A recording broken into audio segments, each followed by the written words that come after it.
What's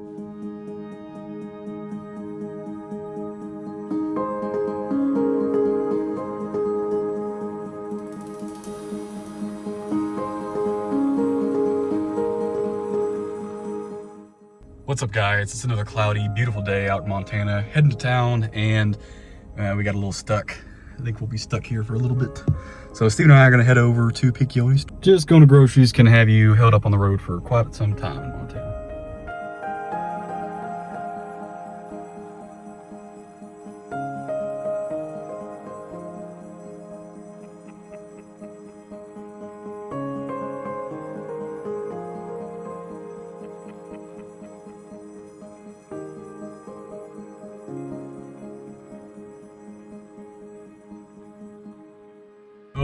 We got past the cattle drive, and we're getting caught in a little bit of snow. I don't know if the camera can pick it up, but we're getting caught in a little bit of snow here. So it's gonna be a nice slow drive to get quick groceries. Welcome to the life of the ranch.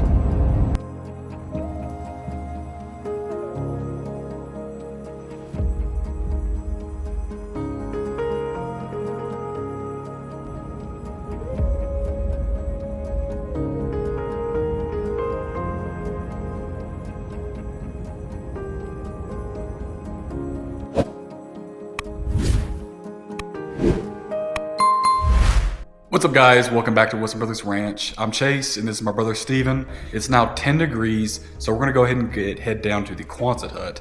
Hopefully everything is looking great down there. We're gonna go ahead and head down there now on the side-by-side, what we call vanilla. So I went ahead and put on a beanie and a scarf, gaiter, whatever you call one of these things. And I got these DeWalt rubber gloves. These are waterproof and great for the cold.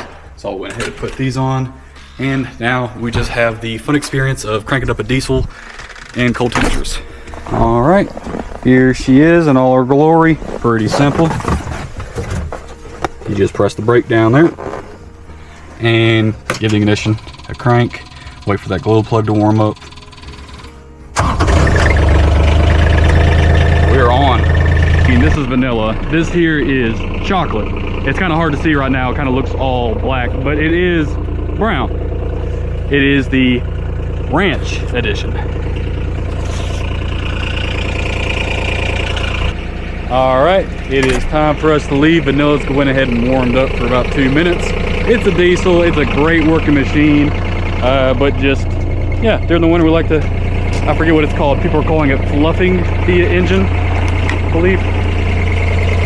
Or puffing, I don't even know what you call that. Warming the engine up when it's cold outside so you don't stress it. That is apparently illegal in some states. So look up your local state laws. It'll surprise you. Now it's down to the Quonset hut.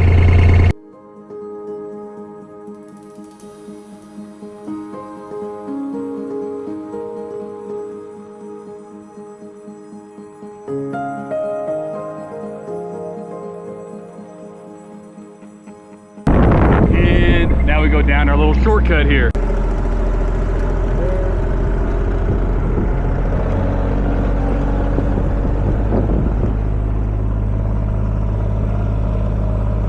Alright, we are down here at the Quonset hut, down here at the winter pasture. So, we'll go ahead and check some stuff out. We will go through our dual way gate, open from both sides. Make sure everything here is good.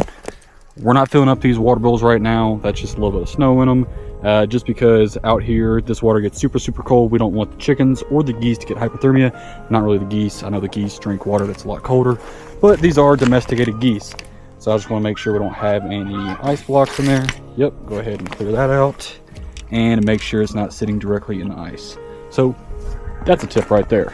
One more tip while we're coming in here. The whole reason why we're coming down here is to mainly check on the waters. And as you can see here, we filled these waters up completely full today. We're expecting them to freeze with it being 10 degrees outside. Even inside here, we only have a temperature as high as, it is now a toasty 71 degrees Fahrenheit in here with all the chickens. And yes, that is up a little higher, but it is where they roost at night, so we know what their sleeping temperatures are like, their sleeping conditions, basically. So we kind of ran a little trial first we started filling up these waters, not a whole lot. We would only fill them up about a quarter of the way, even on the big ones, and we have a lot of waters for these chicken and the geese. So we were only filling them up a little bit, probably about that big, and checking on them multiple times during the day. If they froze, we would empty it out, put fresh, clean water in there. Definitely would have been easier with that thing, but we were using buckets of water at the time. So we didn't have any water to clean out the water, the chicken waters, I guess you call them, the water, gravity waters. But after a little bit of research, I actually kind of concluded that filling up these waters to the max would actually result them in freezing a lot slower during the day. So they froze a lot slower, kept their water. So I had no idea why I had the idea to empty these out in the first place. So if you guys saw that in earlier videos, now y'all know why. That's why these things were never completely full, but we would constantly check on them, make sure they weren't froze, and make sure they were clean for the chickens, like we are now. So Steven's actually filling up one of the chicken waters now. We had a little trial run, and is it frozen? It is not. Not frozen one bit, because it's 71 degrees in that Quonset hut. All of these birds are loving it right now. Usually they're out in this open range. I mean, really, they're like free range chicken. They are insane. They wander this entire winter pasture, and during the summer, if you guys haven't seen our summer pasture yet, check the link down in the description, because the summer pasture dwarfs this little winter pasture like nothing. So Steven's filling this chicken water completely up, almost to the rim, and as an added bonus, when water freezes, it actually freezes from top, then freezing down towards the bottom. So all of this frozen, but as long as this is still unfrozen, and we have almost 71 degrees in here with, you know, a fair amount of sun. It's pretty sunny. There's not a whole lot of clouds. It was snowing earlier today. I mean, it's 10 degrees outside, so the chickens are doing well. Doing especially well. Most of these chickens are actually northern birds, born and bred for cold, way up in European climates, so they stay really comfortable in this colder environment, and they actually do really well producing eggs this time of year as well.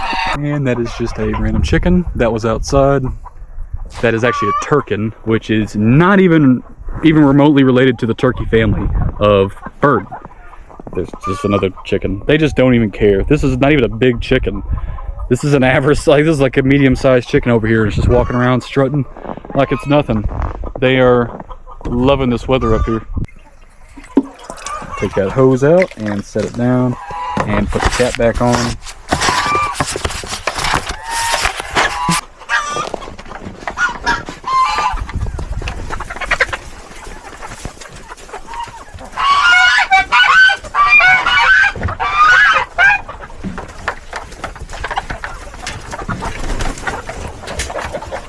It's not too late in the day, but it is a little bit later in the afternoon, so they're already starting to roost and kind of taking their spot at the hierarchy.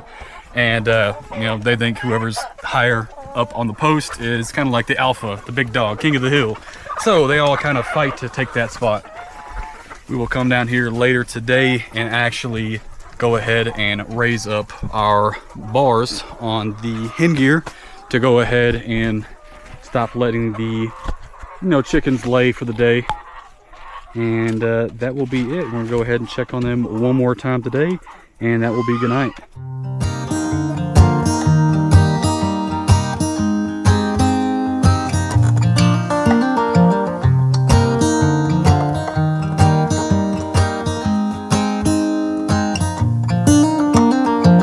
They were in high school when they met, and things got kinda awkward.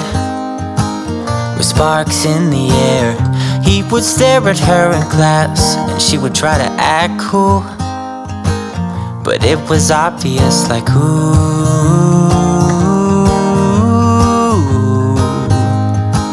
they would be together, ooh.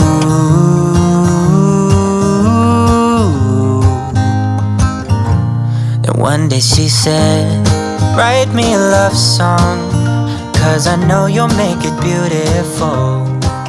And maybe I'll call you my sweetheart and promise nobody can. Because we're running really low on our egg cartons, so we have to make up some more. Here's how the egg cartons come in the box. Steven's gonna go ahead and put our stickers in inside here and here.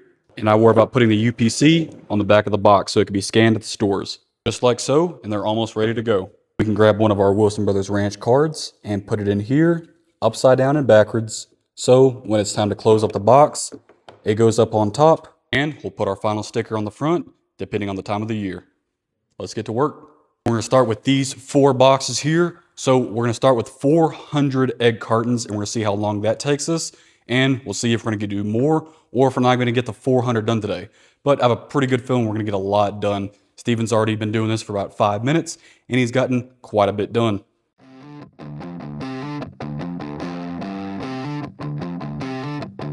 Sun's barely up, coffee's gone cold, boots in the mud and the day's not old. D-Walt's humming, boards lying straight, if it breaks we fix it, or we duct tape.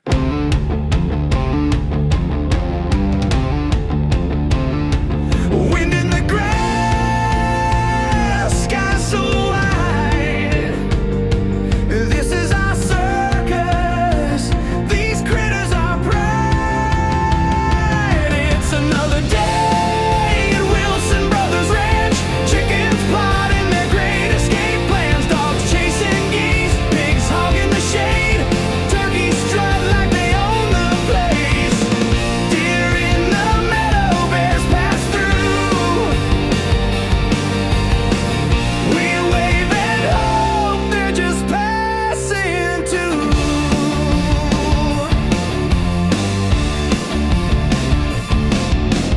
We're not pros, but we've got grit and a pile of projects we'll never admit. And here what 400 egg cartons look like when they're all put together and in stacks of 50. At the sawdust face.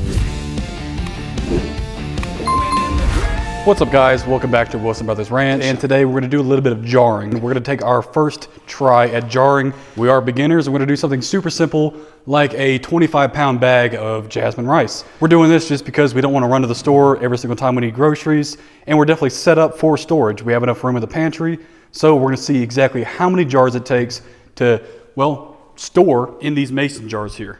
And we also have these mason jars here, so if you guys know any great suggestions that we can, let us know down in the comments.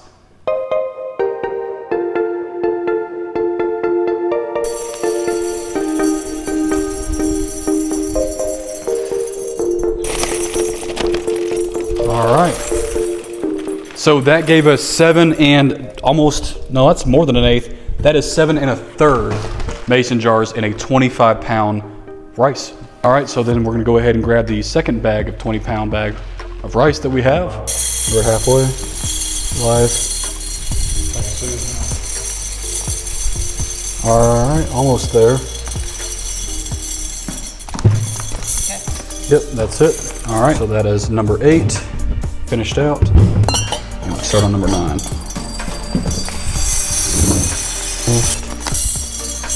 Yes, sir.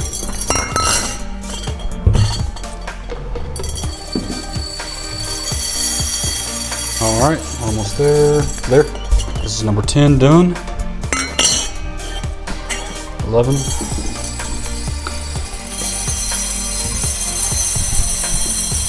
A little bit more. Okay, number 12. Okay, and Let's get 2 more jars and we'll finish this bag up. looks good. Get 2 jars. All right.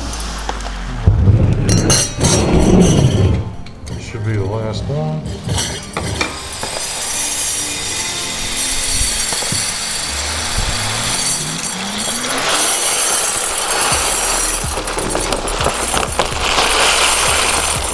That's good now. So this, I suggest we don't vacuum seal this because Julie used this one first. Okay, perfect. All right. So that is 13 and just above a half. So what it is, we got 12. Yep. So 50 pounds will fill up a dozen, more or less. Yep. All right.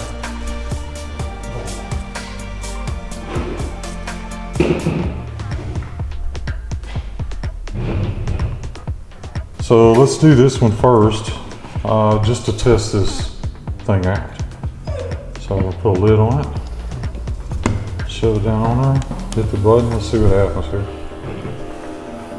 So, And it's going up in numbers as well. alright. Not sure, didn't read the instructions. We'll figure it out. Read these instructions. I don't know if that becomes 100% of vacuum. This thing, we just took it out of the box and it, grab the box over there, baby. So just took it out of the box and apparently comes 66% charged. We have not fully charged this thing up, so I don't know how far we're gonna give it this thing. But it's this electric mason jar vacuum sealer, VP05. I'm sure we can put this in our Amazon store in case anybody wants to find one. And it is going to run slow right now because there's so much air in here compared to all the air in the rest of these jars. So it's going to take a little bit longer, but this is a great test. Well, and even though there's less air out of those jars, there's still quite a bit in Oh, this. definitely, definitely. So, like I said, this is just the trial to see what's what. And I could only assume that it's lifting that lid. You know, one is vacuum sealing. I guess it's got one piece of the lid. It went to 62 and stopped, and I heard clunk, and it is down. Okay, so that dent is down now. I think, I don't want to spill rice everywhere. I've heard if it's vacuum sealed right, you can pick it up from the lid. I don't know how much weight it'll hold. It's holding pretty good. All right, so this is the first rice we'll use here, and it has nothing extra in it.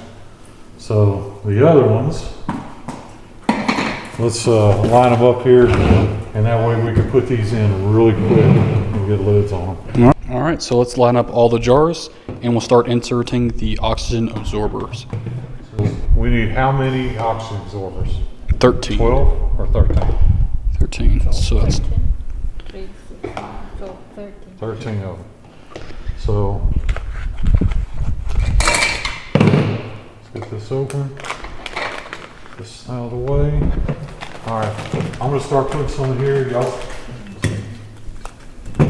Again, we're not gonna be in a super rush about this, but I'm not gonna be super slow either. This is iron oxide inside these oxygen absorbers. And the longer they're out, the more oxygen they absorb.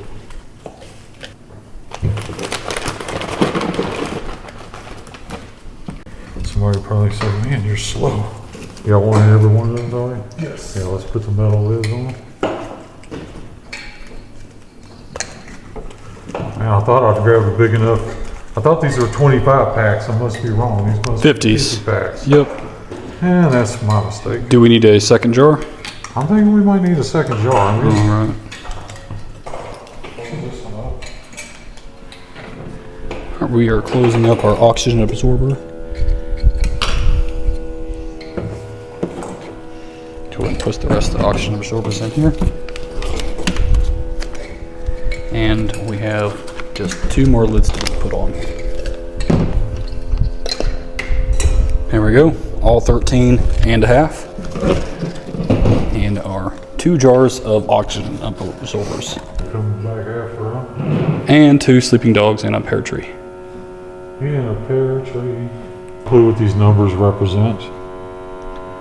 54, 55, 56, Yeah, it definitely wasn't progress because the other one got up to 60 something, right? 62, and Okay, we'll see what this one gets to. And that was the first jar. I didn't see what this one got to. I didn't do that one. Oh, okay, this is the first oxygen absorber still working.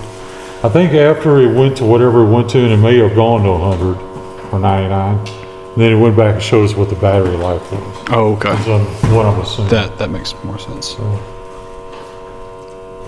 And if we went from 66 down to 62, that's 4%. So I don't know if battery wise. So it went to 89, almost hit 90, and we're down to 59% battery, it looks like. And that's super simple. It just has an on button once you get it on the top of the jar and a charging port. I'm not going to close this real tight. The suction should do the trick. Again, I'm going to semi-hurry so I can keep the stuff as fresh and working as possible. Now, I guess you could argue if you're pulling all the oxygen out of there, what the heck do you need with the oxygen absorber? My gut's telling me that this doesn't pull 100% of all the oxygen out of it with the vacuum. It may and it may not. But all the canning we've done in the past, we've always put oxygen absorbers. It's always helped absorb any extra. I don't think it can hurt to have them in there. So I noticed all these cans have a dimple that's out. It's out that y'all can see that. These all have a dimple that's out. I noticed after I vacuum sealed that one, the dimple on the top went in. Again, we don't know anything about jarring, canning, so this is all new to us, you know. All right, so we got these two oxygen absorber jars done. So this adapter from the wide mouth to the small mouth has a lock here. I'm just going to twist it to unlock it, and it separates, goes apart. Now I can put it on here and start vacuuming.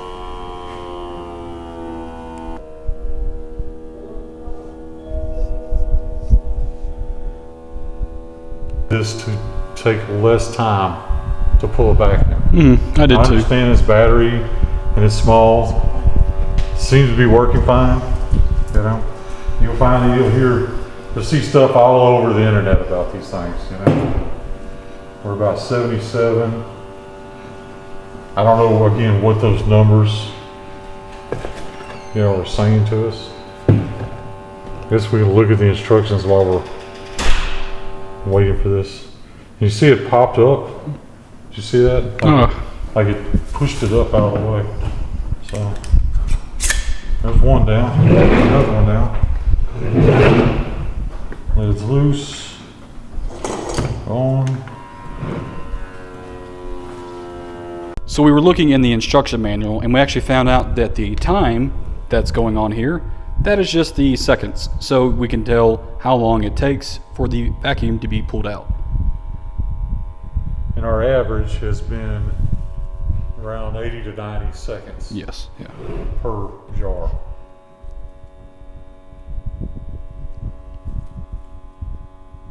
We're at 87, 88.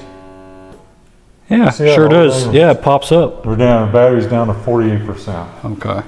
So we'll probably get 4 more and then it's I kind of think it's done getting now. about 4% per. Gotcha. So with that math, we should be able to get through the whole thing. Oh, yeah. We'll see.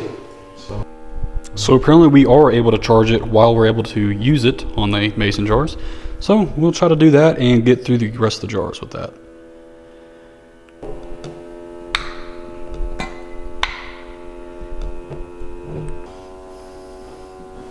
So just doing the math, this whole vacuum job, just vacuuming using the mason jar vacuum tool is going to take 22.5 minutes.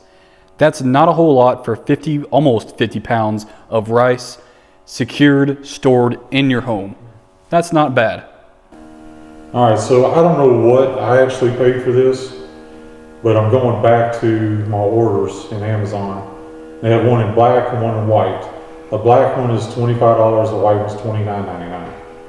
But right now on the black one, there's a deal, so you can get it for $25.19. So again, we'll leave a link. I don't know what it's going to be by the time you see this video, but for 25 bucks, I think this is worth it. Maybe in the future, if you go to that on Amazon and look at it, possibly our video could be the one you're watching. Who knows? So this lid has a little indentation in it. I don't know if that's good or bad. The rubber's still underneath, looks fine. But as you can see, that little indentation. I'm going to try it and see if it holds. If it doesn't, we'll put a new lid on. There we go. Actually sounds different. Like it's not getting a vacuum.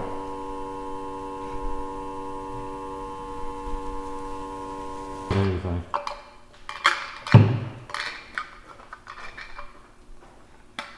So again, with that dent, I guess that came from the store or something. Who knows? You know, but it is not. Even though see the dent in the other side, I think this one needs to find a new home. It came with a few extra lids. So. Sure doesn't sound right, does it? Like it's pulling that vacuum. Being that we have the DeWalt's Grabcos, Yes, yeah. you can hear that, that vacuum, that suction. Same thing with this. If you don't hear that drawdown on the battery, you're not getting it, so you might as well stop and start over. So just like the DeWalt Grabos, it makes that very, very draw down sound that the battery takes. We can go ahead and turn it on.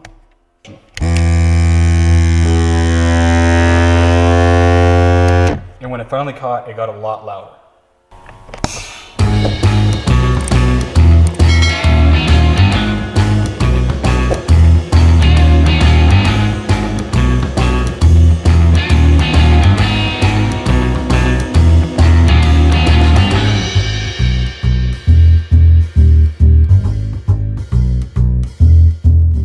And if you like today's video, go ahead and hit subscribe and don't forget to click that notification bell so we can see y'all in the next video.